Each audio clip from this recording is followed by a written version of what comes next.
नमस्ते मैत्रिणींनो, मी आज आपल्या एमडी फाउंडेशन ग्रुप मधल्या ज्या ताई आहेत की ज्यांचं नाव आहे निशा तिकोटे मॅडम, त्यांच्या घरी मी आज आलेले आहे. कारण की त्यांनी आज पुरणपोळ्या केलेल्या आहेत. त्या बरेच वर्ष झाल्या पुरणपोळ्याच्या ऑर्डर्स घेतात.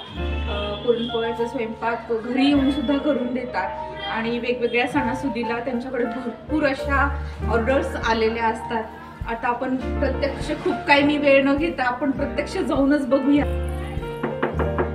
नमस्ते या. आलेले आहे डायरेक्ट आपल्या निशा आणि छाया तिकोटे यांच्या किचन मध्ये. आणि मी यांच्या किचन मध्ये का आले की आज आपल्या सगळ्या मैत्रिणींना दाखवायचं आहे की ताई कसं कसं स्वयंपाक करतायत. तर आपल्या छायाताई इकडे बघा, छायाताई ताटं करत आहेत. ताटं कशा सिस्टमॅटिक पद्धतीने ह्या करतायत ते पण तुम्ही बघू शकता. हे आपल्या निशा तिकोटे ताई आहेत. हे आपल्या निशा तिकोटे ताई आहेत. निशा ताई भजी करत आहेत गरम गरम. कारण आता बऱ्याचशा महिला की ज्यांना डबा नकोय परंतु प्रत्यक्ष एक अनुभव घ्यायचा असतो की आपण कुठेतरी जावं आणि त्यांना आयतं ताट भेटावं.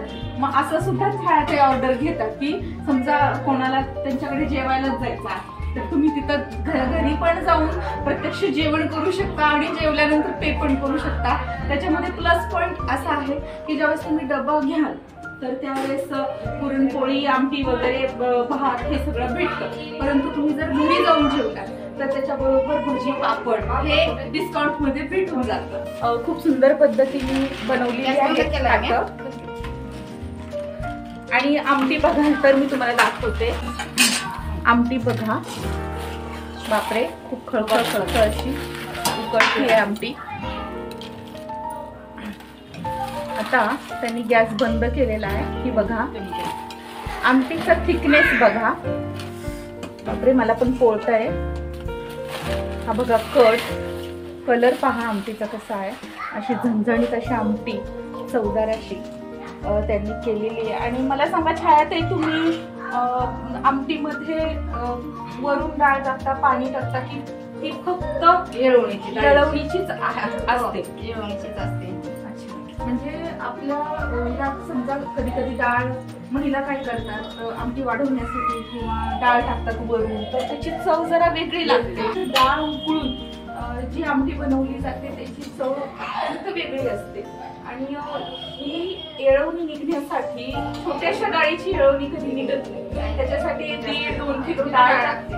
ती डाळ टाकली तर मग ती येळवणी खूप छान होते.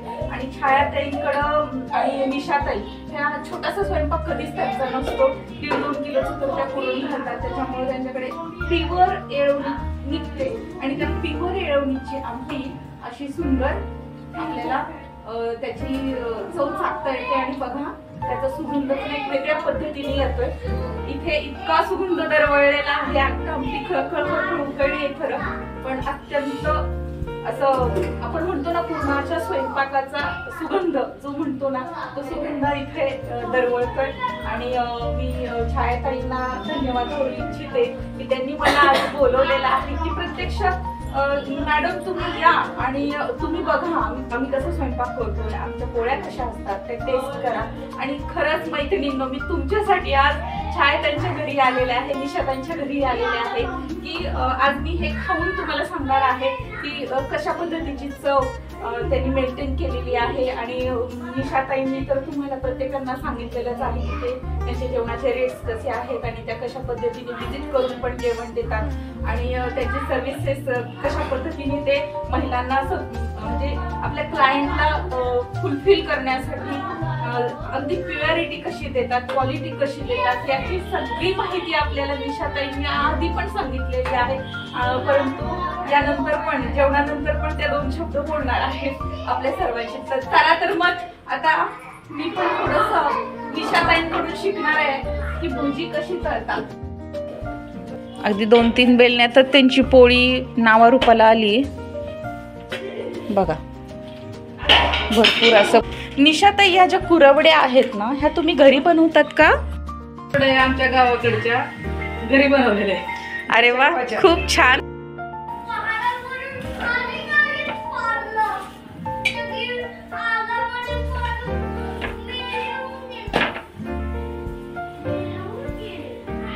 किती छान फुगलेली ही पोळी. आणि इकडे पाहू शकता आपल्या छायाताई बनवतायत पुरणपोळी. बघा, पोळी तव्यामध्ये पुरत नाही एवढी मोठी आहे, तवाभर अशी पोळी त्यांनी बनवलेली आहे. अगदी म्हणजे जेवढं तुमच्या ताटाची साईज आहे तेवढी साईज त्याहीपेक्षा मोठी मला तर वाटते ही तर पोळी. वाव, बघू शकता इथं लिंबू चिरणं चालू आहे. लिंबू सुद्धा त्या ताटामध्ये सर्व करतात. अस्सल मराठी जेवण आज आपण बघत आहोत. या ताटामध्ये त्यांनी दूध, पुरणपोळी, त्या दुधामध्ये त्या परत हे पण टाकणार आहेत, आपण म्हणतो ना की गुळवणी. तर गुळाचं पण त्यांनी साईडला करून ठेवलं आहे. काही महिलांना नुसतं दूध आवडतं, काहींना गुळवणी आवडते. तर अशा पद्धतीने त्यांनी ते प्रिपेरेशन केलं आहे. निशा तिकुटे आणि छाया तिकुटे माझ्या बहिणी आहेत. त्यांचं नेहमी म्हणजे असं पुरणपोळीचं स्वयंपाक करण्यामध्ये दोघी एकदम एक्सपर्ट आहेत. अच्छा. आणि अगदी त्यांचं जेवण म्हणजे एकदम असं अगदी गावरान पद्धतीची चव असते, तो प्रकार आहे त्याच्या जेवणामध्ये. आणि आमटीची चव सुद्धा एकदम छान आहे, अगदी गावरान चव म्हणतात तो. आणि पुरणपोळी पण बघा अशी कशी व्यवस्थित एकदम पुरण वगैरे असं भरपूर भरलेलं आहे. हो ना, भरपूर असं गच्च. आणि पोळीचा आकार बघा ना, पोळीची साईज मला वाटतं जेवढं ताट आहे ना, जेवढं ताट आहे तेवढं ताटभर अशी मोठी पोळी झालेली वाटते मला. अच्छा, वा, खूप छान. धन्यवाद लताताई, तुम्ही यांच्या जेवणाचं कायम नेहमी तुम्ही चाखत असतात चव, त्यामुळं कायम त्यांच्याकडे जेवायला असते त्याचं स्वयंपाक असला की. हो, त्यामुळं आमच्यापेक्षा तुम्हाला जास्त यांच्या स्वयंपाकाची चव तुम्ही जास्त वेळा चाखलेली आहे. आणि तुमच्या माध्यमातून तुमचा एक प्रकारचा फीडबॅकच जणू काही आमच्या मैत्रिणींना मिळालेला आहे. आणि त्यामुळं आम्हाला आता दुसऱ्या कुठल्याही खात्रीची गरज नाही, खात्रीशीर माणसाकडून आपण खात्री करून घेतलेली आहे. लताताई, पुन्हा एकदा तुमचे धन्यवाद.